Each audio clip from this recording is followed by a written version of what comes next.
આજે મંગળવારનો પાવન દિવસ અને મંગળવાર એટલે મંગલ મૂર્તિ શ્રી ગણેશનું સ્મરણ કરવાનો દિવસ.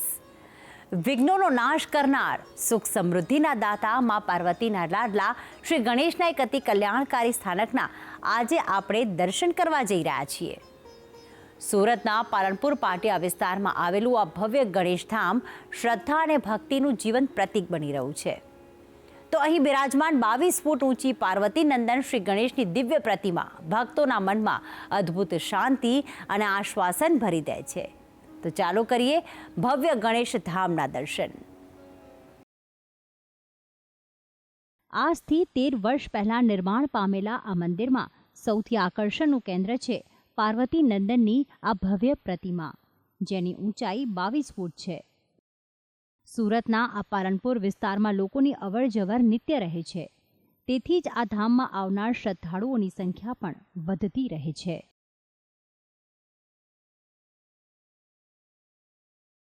દુંદાળા દેવ સૌની મનોકામના સાકાર કરે છે, જીવનમાં સુખ સમૃદ્ધિના આશીર્વાદ આપે છે.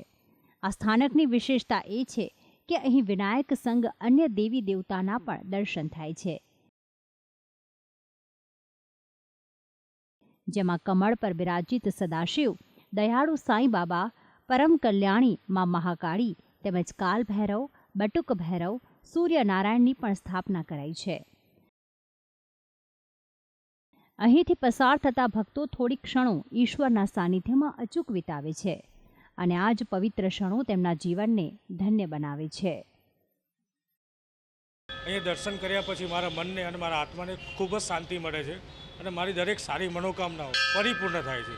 ગણપતિ એટલે વક્રતુંડ મહાકાર્ય, સૂર્યકોટિ સમપ્રભ, નિર્વિઘ્નમ કુરુ દેવ, સર્વ કાર્યેષુ સર્વદા.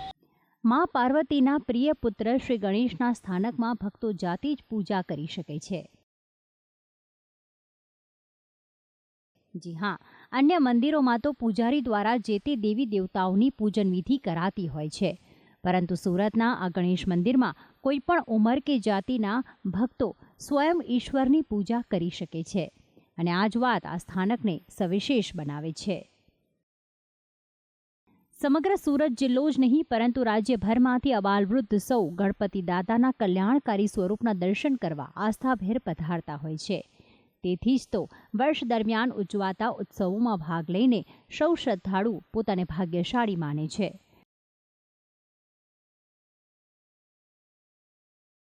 ખાસ કરીને દર મંગળવારે મંગલ મૂર્તિના દર્શનનો ખાસ મહિમા છે, જેની પૂજા સૌ દેવોમાં સૌપ્રથમ થાય છે, જે મૂષક પર સવાર છે, જે રિદ્ધિ સિદ્ધિના સ્વામી છે.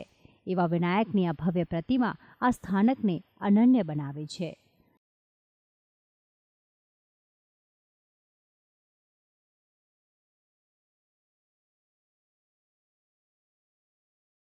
મંગલ મૂર્તિનું આ સ્વરૂપ અતિ કલ્યાણકારી ભાસે છે. વર્ષ દરમિયાન વિવિધ ઉત્સવોમાં અહીં સ્થાપિત સૌ દેવી દેવતાના સુંદર શણગાર અને પૂજન વિધિ કરવામાં આવે છે.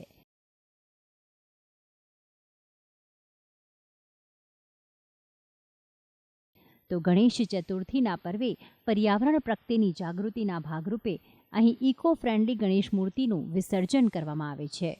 તો આમ સુરતના પાલનપુર પાટિયા વિસ્તારનું આ ગણેશ મંદિર તેની ભવ્યતા અને દિવ્યતાને જોતા ભક્તોના મનમાં અનન્ય સ્થાન ધરાવે છે.